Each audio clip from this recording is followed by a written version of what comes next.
मित्रों नमस्कार। फिर से हम सभी उपस्थित हैं केसरिया संवाद के दूसरे एडिशन में। मेरे बगल में बैठे हैं गौरव झा जी। आप शिक्षक हैं, कवि हैं, लेखक हैं, व्यंग्यकार हैं। आपने अपनी प्रथम कविता कक्षा 5 में पढ़ी थी। प्रथम काव्य पाठ 2015 में मंचीय काव्य पाठ आपने किया था। वर्तमान में हास्य व्यंग्य की कविता बहुत ही आसान शब्दों में, हास्य व्यंग्य के शब्दों में बहुत ही कड़वी सच्चाई को समाज में रखने का इस समय काम कर रहे हैं। गौरव जी का स्वागत है केसरिया संवाद के स्टूडियो में। आपसे कुछ चर्चा शुरू करूं उससे पहले मैं ऐसा ही मानता हूं कि मां सरस्वती के पुत्री कविता तिवारी ने एक लाइन लिखी कि राष्ट्र प्रथम मानक गढ़ जाए तब कविता तो कविता है, भाषित परिभाषा कर जाए तब कविता तो कविता है, जो सोए हैं जागृत होकर कर्तव्यों के पथ चल दे, सौर शिलाओं में बढ़ जाए तब कविता तो कविता है। तो मेरा पहला आपसे सवाल होगा, लोगों में संस्कार साहित्य से आएगा। साहित्य जिसके जीवन में नहीं है उसके अंदर संस्कार भी नहीं है। इस बात को आप कितना स्वीकारते हैं और ये युवाओं के बीच में कैसे आएगा? देखिए, संस्कार कोई ऐसा बीज नहीं है जिसको क्या कहते हैं उसका शरबत बना के लोगों को पिला दिया जाए, बच्चे संस्कारी हो जाएं। संस्कार तब तक बच्चों में नहीं आ जाएगा जब तक कि सारे समाज एक साथ मिलकर इस कार्य को न करें। और यह होगा कहाँ से? जब तक साहित्य का साथ न मिले, जब तक लोग साहित्य से न जुड़े, तब तक लोगों में इन सब बातों की कमी होगी कि हमें बिहेव क्या करना है, हमें बातचीत क्या करना है, हमें लोगों के साथ कैसे रहना है। मैक्सिमम माता पिता अपने बच्चे को चाहते हैं कि अंग्रेजी की तरफ हमारा बच्चा जाए और वो अंग्रेजी सीखते सीखते अंग्रेजियत को सीख लेता है। मेरा सवाल यह है कि साहित्य की तरफ जाएंगे कैसे? भारतेंदु हरिश्चंद्र ने कहा था, निज भाषा उन्नति है सब उन्नति को मूल, और बिन निज भाषा ज्ञान से मिटे नहीं एको सूल।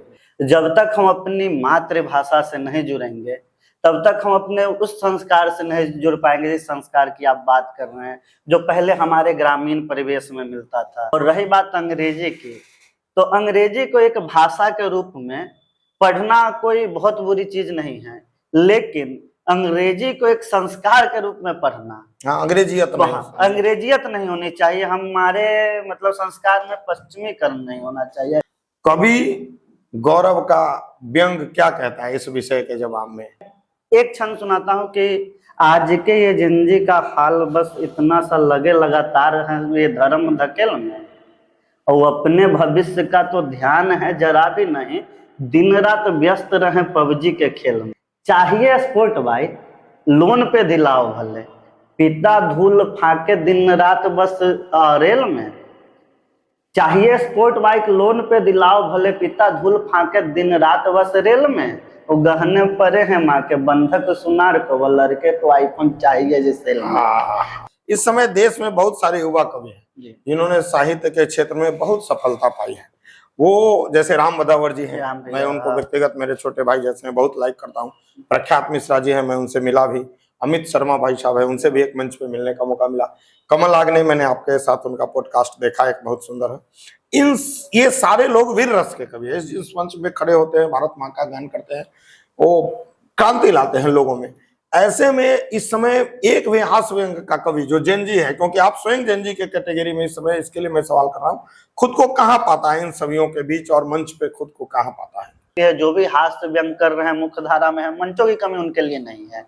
हाँ, मैं अगर मानो कि कविता में अंतर की बात हो कि ओज के कवि हैं, मैं हास्य का कवि हूँ, कोई श्रृंगार भी पढ़ता है, तो कविता में होनी चाहिए कि उससे आप लोक कल्याण के कितनी बात कर रहे हैं, भले आप ओज से करें या फिर हास्य से करें। एक आदमी को देख चूहा झट से बिल में जा घुसा, पास खड़ा सियार बहुत जोर से हंसा, पूछने लगा, कहने लगा कि क्यों डरते हो इस अदने से इंसान से, क्यों कोई भागता है भला घर आए मेहमान से।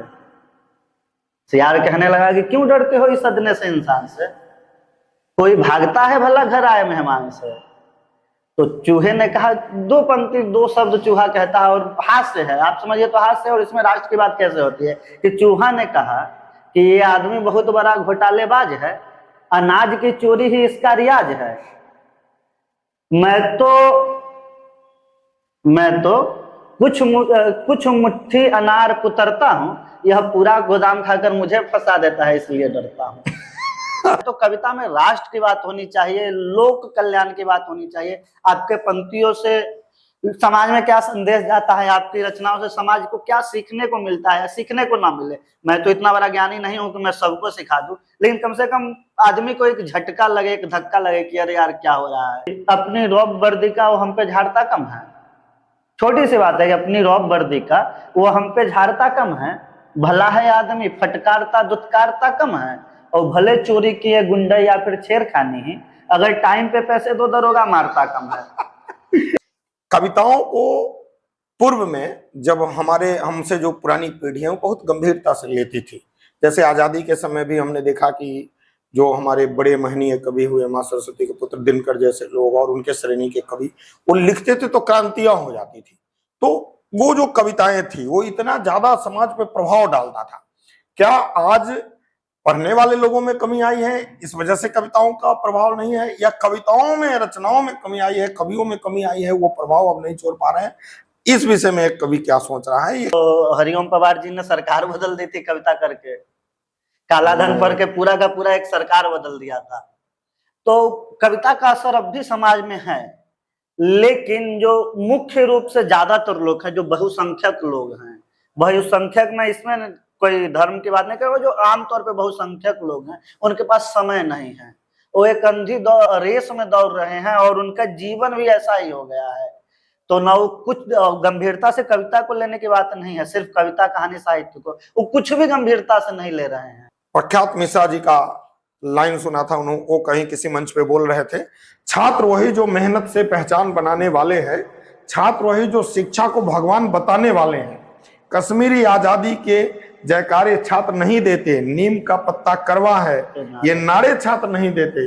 तानाशाहों के सिर पर जनता के ताज नहीं होते, लेकिन सरस्वती के बेटे गालीबाज नहीं होते। गंगा मां सा निर्मल मन लेके खारा झील नहीं देते, और संघर्षों में पले बढ़े जो वो अश्लील नहीं होते। कुणाल कामरा जैसे लोगों को सुनने वाले लोग, अब हमारी बातचीत जहां से शुरू हुई थी वहां पहुंचेगी। आप कहिएगा कि मैं एक बात में आपको कैसे समझा रहा हूं कि साहित्य कितना अनिवार्य है। उस मंच पर कुणाल कामरा, समय रैना जैसे कॉमेडियन को देखने वाले लोग थे। उस मंच पर अगर अमित शर्मा, कविता तिवारी, कुमार विश्वास को देखने वाले लोग होते तो उस मंच की मर्यादा अलग होती। और बस गाली तो नहीं निकलता उस मंच पे, अभद्र भाषा का तो प्रयोग नहीं। बस इसलिए समाज को साहित्य की जरूरत है कि साहित्य अगर होगा तो लोगों को बात करने आएगा। अब कोई समय रैना और कुणाल कामरा को देख कर जाएगा तो यही पूछे